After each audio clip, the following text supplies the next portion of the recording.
I hope this finds you well. No matter whether you are pro-choice, pro-life, or you just don't care, today's case is fundamental to your understanding of current abortion law in America. Since this is such a hotly contested and emotional topic, while I welcome your comments, I also ask that you keep your comments civil. We don't have to agree with each other, but we should respect each other. Today's landmark case is Roe v. Wade. It was decided on January 22nd, 1973. We won't address the concurrences in this video, and Justice White and Justice Rehnquist dissented. We will briefly look at their arguments. The question the court had to answer was whether the constitutional right to privacy encompasses a woman's right to end her pregnancy. Here are the facts. Jane Roe was an alias for Norma McCorvey, and Wade is actually Henry Wade, the DA in Dallas at the time. The Roe case revolved around a Texas criminal abortion statute, while the companion case of Doe versus Bolton centered on a Georgia abortion statute. We aren't going to dig into the Georgia case here. Roe became pregnant in 1970. For whatever reason, she didn't want to keep the child, so she tried to get an abortion in Texas where she was a resident. Texas law only allowed abortion if life was in danger. Otherwise, it was criminalized. Roe was not permitted to undergo a legal abortion, and by the time the case got to the Supreme Court, Roe, by her own account, had given the child up for adoption.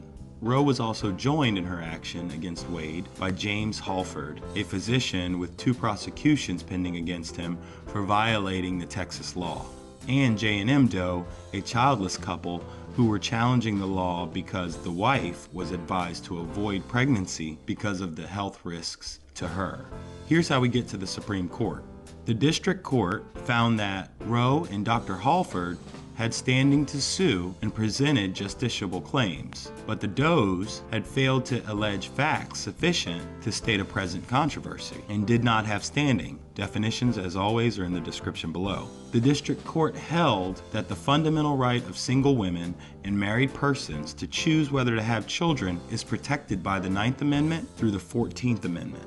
The district court dismissed the Doe's complaint, declared the abortion statute void by infringing on the 9th Amendment, and dismissed the application for injunctive relief that was filed by the plaintiffs. The 3 then appealed the district court's denial of injunctive relief to the United States Supreme Court.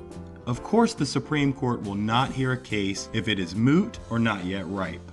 At first blush, it would appear that Roe's claim is moot because she already had the baby and could not therefore be denied an abortion.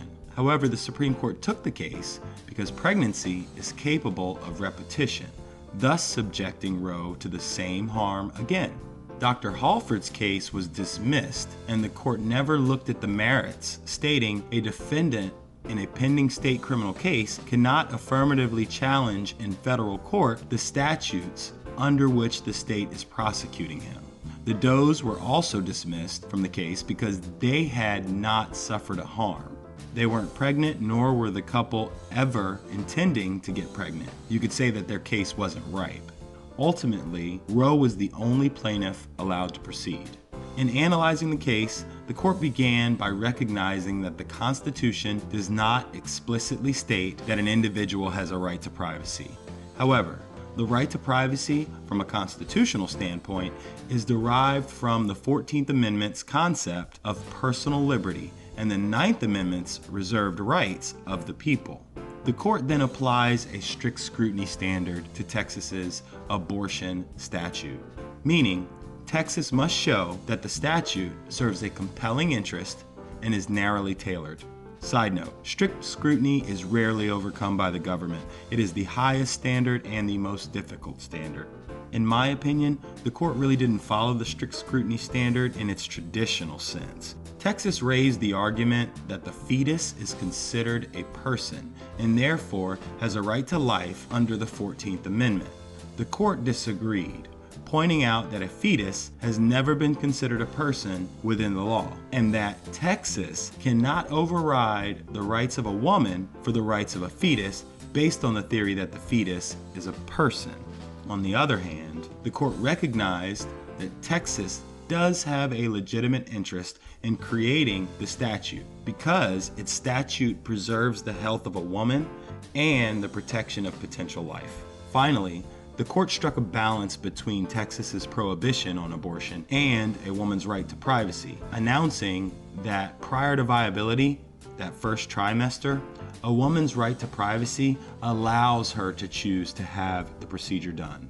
After viability, however, the second and third trimester, the state can prohibit abortion based on its interest in protecting and promoting life, as long as the woman's life isn't in danger. The abortion statute was struck down because it was too broad, meaning it didn't meet that narrowly tailored prong. The right to privacy protected by the 14th Amendment includes a woman's right to terminate a pregnancy during the first trimester. As mentioned, Justice Rehnquist and Justice White dissented. Justice Rehnquist didn't see the right to privacy as having any place in the case. He also argued that the court applied the strict scrutiny standard to the case when it shouldn't have. Strict scrutiny, as applied to the 14th Amendment, has traditionally been applied in cases of equal protection. He went on to state that abortion is not a fundamental right, mainly because it's not rooted in tradition or conscience. Justice White felt that the court overstepped and that abortion laws should entirely be left to the people. He took on what seems to be an originalist approach because there's nothing in the language or history of the Constitution that would support the court's approach to abortion. So where are they now? Roe kept her identity a secret until 1980.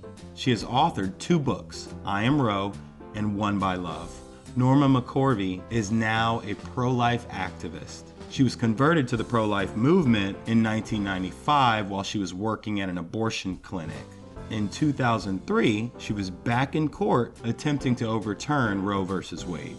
Her case was dismissed by the Fifth Circuit, and the U.S. Supreme Court subsequently denied review. Thanks for watching.